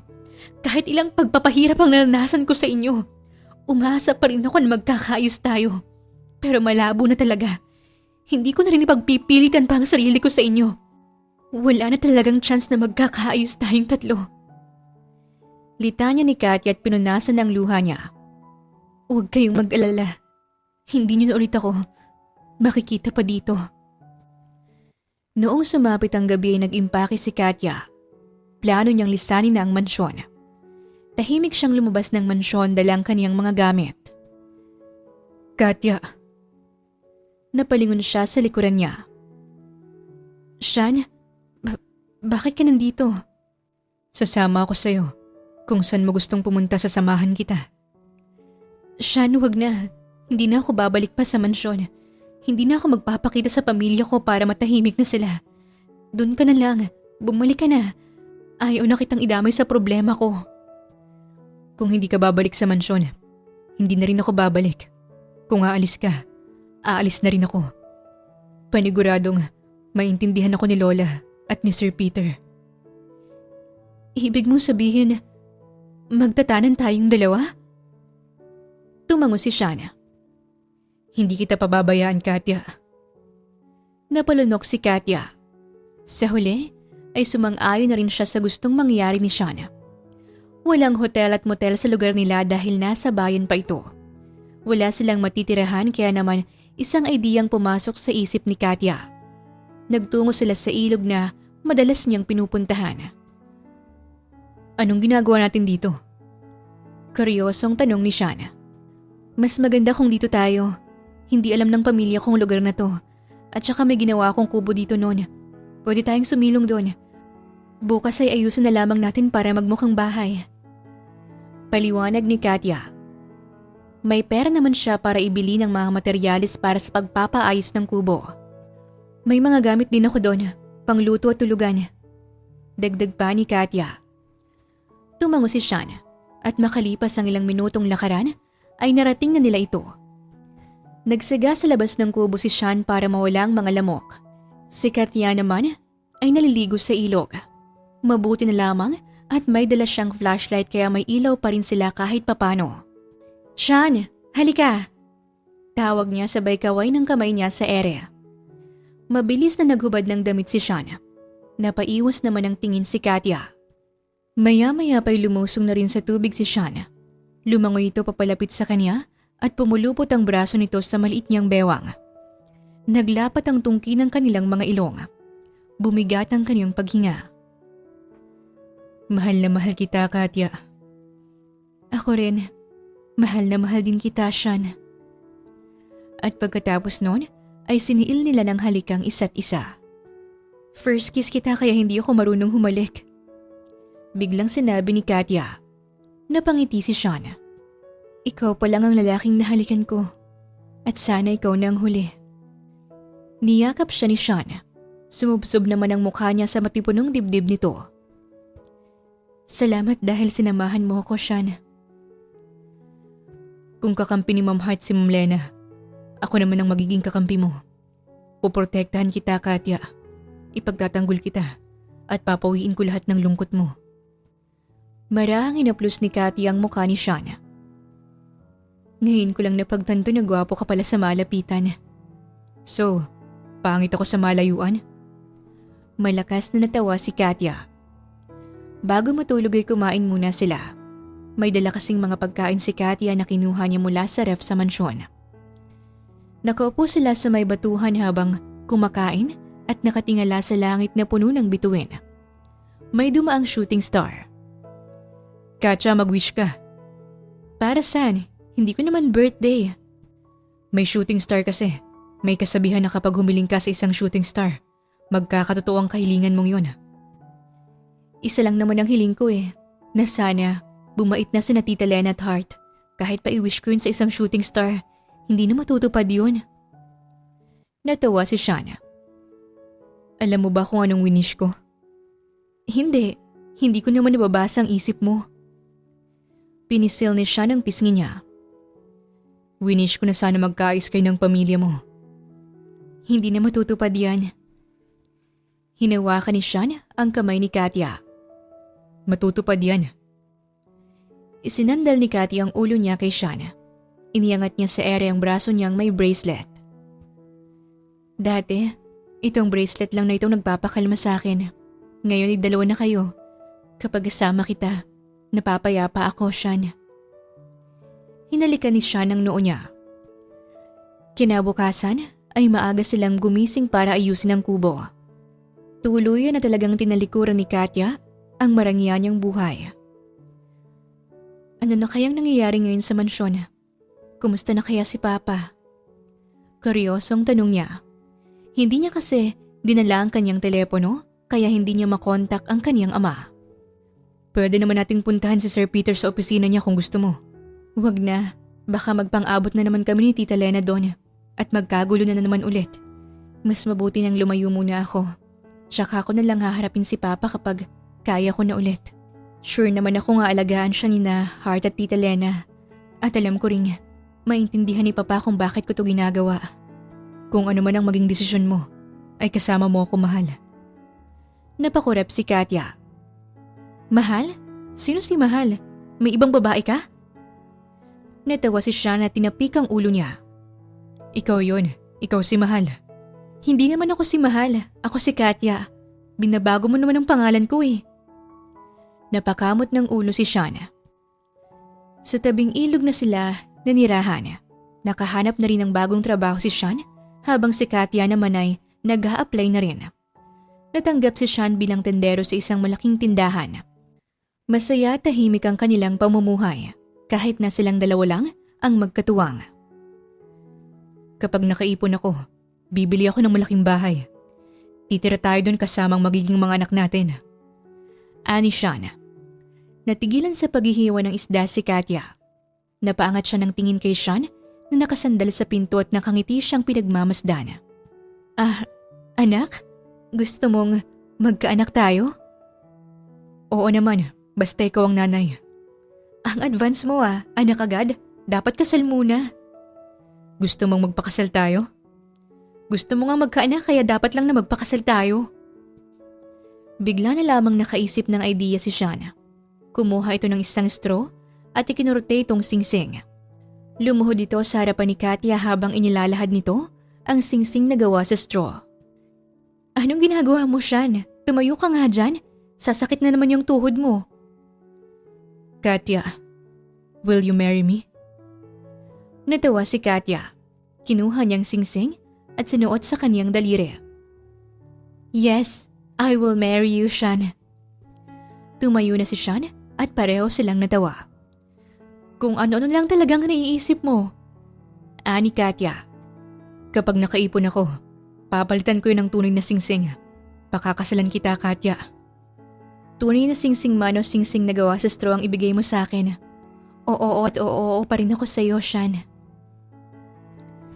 Sa kalagitnaan ng pag-uusap nila ay may biglang kumatok sa pinto. Katya, alam kong nandyan ka. Sigaw ng isang pamilyar na boses sa labas ng kanilang kubo. Mabilis na binuksan ni Katya ang pinto at bumungad sa kanila si Lena. Tita Lena, paano mo nalaman na nandito kami? Lumayo na ako pero nilalapitan niyo pa rin ako. Ako na nga po itong umiiwas sa gulo eh. Hindi ako nandito para guluhin ka, Katya. Pakinggan mo muna ako. Kung ganun ay, anong sadya mo dito? Ang papa mo. Anong nangyari kay papa? Isinugod namin siya sa ospital. Ano? Bakit? Noong umalis ka, labis na nalungkot si Peter. Sa sobrang lungkot niya pinabayaan niya na ang kanyang sarili. Nagkasakit siya at ilang araw nang nakahiga lang sa kanyang kama. Lumubha ang sakit niya kaya't dinala na namin ni Hart sa ospital. Katya, please, puntahan mo si Peter. Gusto kanyang makita. Makakatulong sa kanya kapag nakita kanya. Hindi na nagdalawang isip pa si Katya at kagad na siyang sumama kay Lena papuntang ospital. Pagpasok nila sa hospital room ay nabutan niya roon si Hart na umiiyak habang nakahawak ito sa kamay ni Peter. Katya! Gulat na sambit ni Hart at napatayo ito. Hindi ako nagpunta dito para makipagtalo sa iyo, Hart. Maagap na sinabi ni Katya. Alam ko, lalabas muna kami ni Mommy. Bibigyan ka namin ng sapat na oras para makausap si Daddy. Mahinahong sinabi ni Hart at lumabas na ito nang silid kasama si Lena. Umupo si Hart sa tabi ni Peter. Marahan niyang hinawakan ang kamay nito. Pa, nandito na ako. Sorry kung umalis ako. Sorry kung iniwan kita. Ang selfish ko. Hindi man lang kita naisip. Sorry talaga, Pa. Nagkamali po ako. Sana mapatawad mo ako. Magpagaling ka na, please. Biglang nagmulat ng mga mata si Peter. Naluha ito nung nakita ang mukha niya. Katya, anak ko. Pa, nandito na po ako. Anak, masaya akong nandito ka. Sorry, Pa. Sorry kung umalis ako. Sorry kung naging selfish ako at iniwanan kita kahit na ilang beses kang nagmakaawa sa akin na huwag kitang iwan. Katya, hindi ka naging selfish. Ginawa mo lang ang sa tingin mong tama at alam ko naman na nasa mabuting kalagayan ka dahil kasama mo si Sean, hindi ba? Nagkamali rin ako, anak. Ako ang naging selfish. Kahit na ayaw sa'yo ng tita Lena mo, ay pinagpilitan ko pa rin ang gusto ko. Hinayaan ko silang saktan ka. Pasensya na, anak. Nangako ko sa mama mo na aalagaan kita, pero napabayaan lang kita. Pa, wala kang kasalanan. Ginawa mo naman ang lahat para iparamdam sa akin kung gaano mo ako kamahal. Hindi mo rin ako pinabayaan. Humagulhol si Peter. Napaluhan na rin si Katya. Pa, hindi na ulit ako aalis. Hindi na kita iiwan. Magpagaling ka po, ha? Please, Pa, lumaban ka. Huwag mo kong iwan. Hindi ko po kakayanin. Ngayong nandito ka na, lalaban ako, anak. Niyakap ito ni Katya. Habang nasa ospital si Peter, ay dinadalaw ito ni Katya. Minsan ay mag-isa lang siya at minsan naman ay kasama niya si Sean. Katya, pwede ba tayong mag-usap? Pakiusap ni Hart. Malalim na napabuntong hininga si Katya at tinanguan ito. Naglakad sila palabas ng ospital at nagtungo sila sa garden. Umupo sila sa bench. Umubo si Hart. Hindi ko alam kung paano ko sisimulan. Ano bang gusto mong sabihin? Ano bang pag-uusapan natin, Hart? Katya, sorry.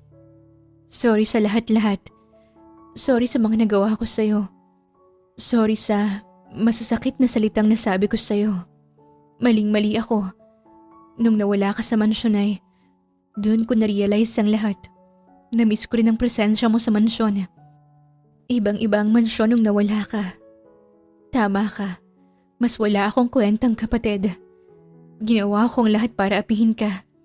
Sorry talaga, Katya. Nabulag lang ako ng inggit. Inggit? Bakit ka naman naiinggit sa akin? Kasi magmula nung dumating ka sa mansyon, halos nasa iyo ng lahat ng atensyon ni Daddy. Magmula nung dumating ka, naitsapwera na ako. Ikaw nang naging paborito niya. Ako dapat yun eh, pero inagaw mo. Sa sobrang galit ko'y nasaktan kita. I'm really sorry. Kung maibabalik ko lang ang panahon, hindi ko na yun gagawin sa'yo, Katya. Hindi ko naiintindihan kung bakit naiinggit ka sa akin, Hart. Buong buhay mo ay kasama mo si Papa habang ako. Lumaki ako nang wala siya sa tabi ko. 19 years mo siyang kasama habang 3 taon ko pa lang siyang nakasama at nakilala. Mas matagal mo siyang nakasama kaysa sa akin. Kaya bakit ka naiinggit? Kaya nga nagkamali ako. Pero salamat dahil sinabi mo yan. Naliwanagan na rin ako. Naiintindihan na kita ngayon at pinapatawad na kita sa lahat ng kasalanan mo sa akin. Pwede ba tayong magsimula ulit, ate? Napakurap si Katya. Bigla na lamang tumulo ang kanyang luha. Ito pa lamang ang unang beses na tinawag siyang ate ni Hart. Bakit ka umiiyak? May mali ba akong nasabi? Ang sarap sa pakiramdam ng tinawag mo kong ate. Matagal ko nang gustong marinig yan mula sa'yo, Hart. Di palagi na kitang tatawaging ate. Magmula ngayon ay Ate Katya nang itatawag ko sa'yo. Ayos ba? Ayos na ayos, Hart. Niyakap nila ang isa't isa. Makalipas ang 1 linggo, ay pumayag ng doktor na makauwi na si Peter. Bumuti na kasi ang pakiramdam nito. Sumama si Katya sa paghatid nito sa mansyon. Pinatulog niya muna ang kanyang ama bago siya lumabas sa kwarto nito. Katya, pwede ba tayong mag-usap bago ka man lang umalis? Tumigil sa paghakbang si Katya at tipid itong nginitian. Katya, gusto ko lang humingi ng tawad sa'yo. Hindi ako naging mabuting stepmother sa'yo. At tama ka rin na hindi ako naging mabuting ina kay Hart. Hindi ko siya ginabayan ng maayos. Imbis na pagbatiin ko kayo ay pinalalala ko pa ang away ninyo. Sa tuwing nakikita kasi kita, naaalala ko ang nanay mo. Naaalala ko kung paano siya minahal ni Peter. Naaalala ko yung panahong pinakasalan lang ako ni Peter sa papel. Pero hindi ko naman tuluyang naangkin ang puso niya. Tita Lena, hindi po yan totoo. Minahal niyo si Mama pero mahal na mahal ka po ni Papa. Nung una'y labag sa loob niyang pakasalan ka pero natutunan ka po niyang mahalin. Matagal na kitang napatawad, tita. Napakabuti mo, Katya. Sa kabila ng mga kasamaan ko, ay nagawa mo pa rin akong patawarin. Kung Diyos nga po ay nagpapatawad, ako pa kaya? At isa pa, kung nandito po si Mama ay sure ako na mas gusto niya rin po na mapatawad ko kayo. Gusto ko ring humingi ng tawad sa lahat ng masasakit na salitang sinasabi ko sa nanay mo. Hayaan mo, dadalawin ko siya sa puntod niya at hihingi ako ng tawad sa kanya. Napangiti si Katya. Lahat ng galit, inis at lungkot ay napawi na. Pwede ba kitang mayakap, anak? Naluluha niya itong niyakap. Magmula ngayon ay gagampanan ko ng papel ko bilang pangalawa mong ina. Magiging mabuting stepmother ako sa'yo. Magbabago na ako, anak. Salamat po, Tita Lena. Mauna na po ako. Hinihintay na po kasi ako ni Sean sa labas. Paalam ni Katya, tuluyan na siyang naglakad palabas ng mansyon. Nakita niya si Sean at Hart na nag-uusap sa labas ng gate. Sean, Hart, anong pinag-uusapan ninyo? Mahal, nandyan ka na pala. Ate, pinagbabantaan ko lang tong si Sean. Kapag pinaiyak ka niya, lagot siya sa akin. Sagot ni Hart. Natawa si Katya. Baka si Sean ang mapaiyak ko. Tugon niya. Tanggap ko na ngayon, ate. Tanggap ko na mas karapat-dapat kayo sa isa't isa. Hindi ko na ipagpipilitan pa ang sarili ko kay Sean. Magmumove on na lang ako at maghahanap ng bagong crush. Marami pa namang lalaki sa mundo, right? Maghahanap ako ng mas gwapo kaysa sa kanya. Yung malaki pa pang kagwapuhan, Korean, ganon. Makakahanap ka rin ng lalaking iibigin ka ng tunay, Heart. Ipagdadasal ko yan. Pero sa tamang panahon pa darating ang lalaking yon. 19 ka pa lang eh. Asikasuhin mo muna yung pag-aaral mo. Oo ate, mag-aaral ako ng mabuti para naman maging proud sa akin si Daddy. Maniwala ka sa akin, proud si Papa sa'yo, Heart. Lalo na ngayon, ang laki na ng pinagbago mo. O siya, mauna na kami. May gagawin pa kasi kami eh. Sige ate. Naglakad lang si Katya pa uwi sa bahay nila. Magkahawak ang kanilang mga kamay ni Sean. Hindi may alis ang ngiti sa kaniyang labi. Ang ganang pakiramdam ko, Sean. Sa sobrang saya ko para akong nakalutang sa ere. Ito pala yung tunay na kapayapaan. Masaya ako na nagkaayos na kayo ng pamilya mo. Naniniwala na ako ngayon sa shooting star.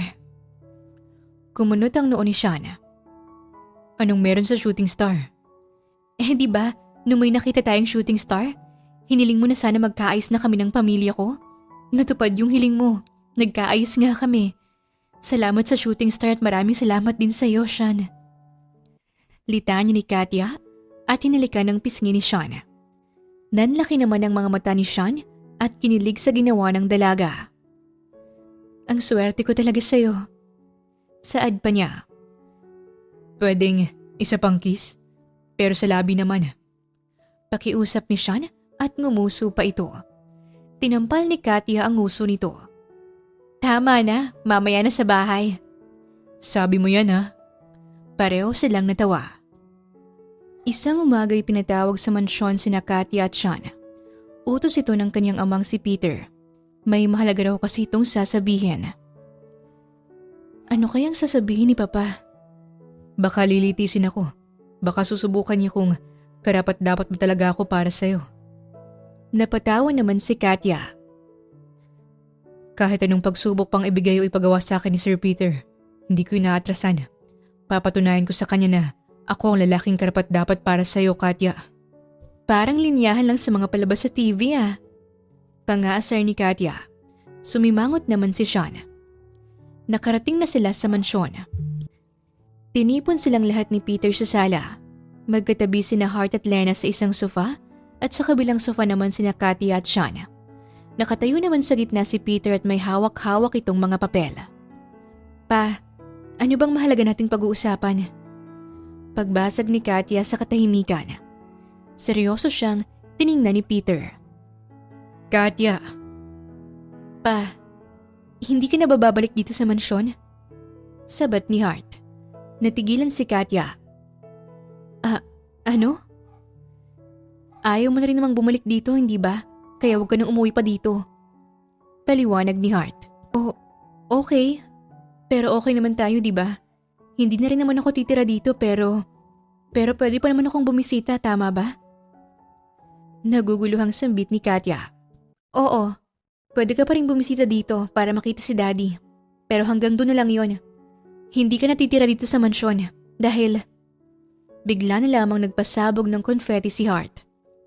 Dahil magkakaroon ka na ng sarili mong bahay at lupa, Ate Katya. Anunsyo ni Hart. Humalakhak si Peter. Pinangunahan mo naman ako, anak. Ako dapat ang magsasabi niyan sa ate mo. Na-excite lang ako, Daddy. Sagot ni Hart at nag-peace sign. Totoo ang sinabi ng kapatid mo, Katya.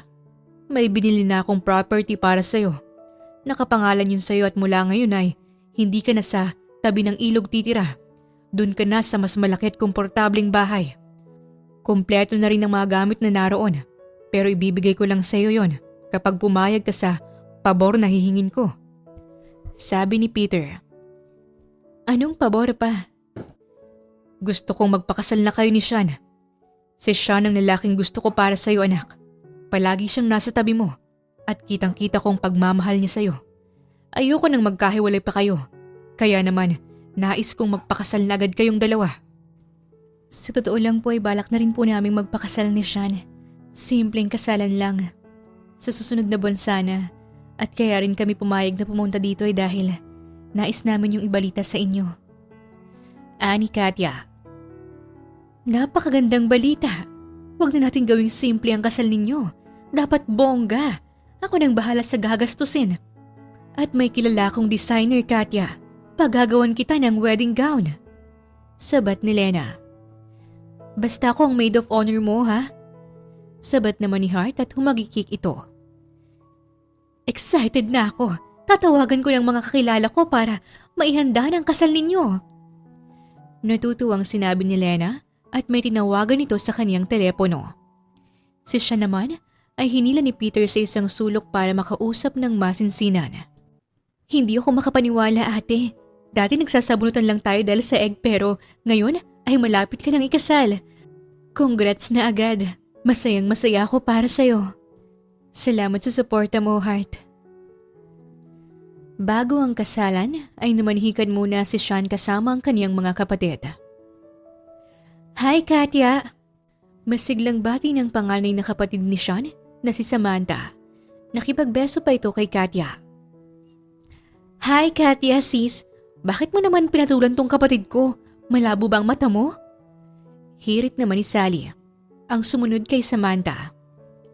Ate Sally, hindi malabo ang mata ni Katya. Sadyang mahal niya lang talaga ako. Depensa ni Sean, sabay akbay kay Katya. Mahal? Baka naman ginayuma mo. Mukha ka pa namang nagbebenta ng gayuma. Pangaasar pa rin ni Sally. Hinila ni Samantha si Katya sa isang tabi. Pagpasensyan mo na sina Sally at Sean. Sa aming tatlo'y sila talagang dalawang madalas nagbabangayan. Trip nilang asarin ng isa't isa kahit na may asawa na si Sally at kahit pa ikakasal na si Sean. Hindi pa rin sila nagbabago. Ani Samantha. Nakakatuwa nga po eh. Mabuti naman po't nakapunta kayo, Ate Samantha. Madalas kayong kunikwento ni Sean sa akin at matagal ko na rin kayong gustong makilala. Hindi naman sa pagiging bias, Katya, pero sure ako na mamahalin ka ni Sean. Magiging tapat siya sa'yo. Saksi kami kung gaano siya kabuti at ka-gentleman. Hindi kanya magagawang saktan. Sana maging masayang pagsasama ninyong dalawa ng aking kapatid. Makakaasa rin po kayo na mamahalin ko ng tapat si Sean. Pagkatapos ng pamamanhikan at ng ilang paghahanda, sumapit na rin ang araw ng kasal. Isang church wedding ang napili nila. Ikinasal sila sa simbahan na madalas pinupuntahan ni Katya at ng kanyang nanay noon. Maraming mga bisita at present ang lahat ng mahalagang tao sa buhay nila. Makalipas ang 5 taon, ay biniyayaan sila ng 2 anak, kambal na babae at lalaki. Pinangalanan nila itong Arkin at Aliyah. Mahal, nandito na kami. Anunsyo ni Sean, isang hapon. Kakauwi lang nito galing sa trabaho at kasabay nito ang mga anak nila. Dinaanan niya kasi ang mga ito sa school. Nakasunod rin sa kanila ang yaya ng mga bata. Mami! Sigaw ni Aliyah at parang unggoy na lumambitin ito kay Katya. Napatingin si Katya sa dalang manok ni Arkin. San galing yung manok? Usisa niya. Nakita namin sa daan. Napilayan kaya inuwi namin dito. Gagamutin ko ang manok na yan mamaya. Paliwanag ni Sean. Pwede ko po ba itong gawing pet, Mommy? Tanong ni Arkin. Mabilis na tumango si Katya. Mahilig siya sa mga hayop at natutuwa siya na namanan ni Arkin ang pagiging pet lover niya. Sige, aampunin na natin ang manok na yan tapos kapag gumaling na yan, ay aadobohin na natin. Joke. Ano bang gusto mong ipangalan dyan? Gusto ko po siyang pangalanan ng Horsey. Maagap na tugon ni Arkin. Malakas na natawa si Katya habang napakamot naman ang ulo sina Aliyah at Sean. Bakit horsing papangalan mo? Manok yan. Di ba kabayo yung horse? Naguguluhang tanong ni Aliyah. Huwag ka nang magtaka anak. Nagmana siya sa mami mo. Dati, may alagang pusa yung mami mo. Tapos, pinangalanan niya ng ibon. Yung alaga niya namang ibon ay pinangalanan niyang pusa. At yung alaga niyang isda ay pinangalanan niya ng aso. Kakaibang trip nilang mag-ina. Sabat ni Sean at sabay pa silang napailing ni Aliyah. Mas naging masaya pa ang pamilya nila dahil kay Horsey. Itinuring nila itong pangatlong anak. Sa paglipas ng panahon ay marami nang nagbago sa mga buhay nila at lahat sila ay lumigaya.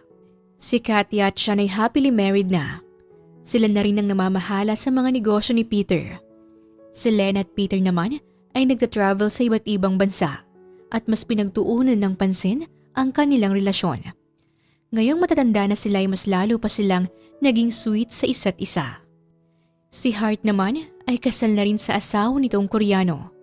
Pagkatapos kasing graduate ng kolehiyo ni Hart, ay nag-travel ito papuntang Korea at nakilala niya doon ang opa ng buhay niya na si Park Lee-hon.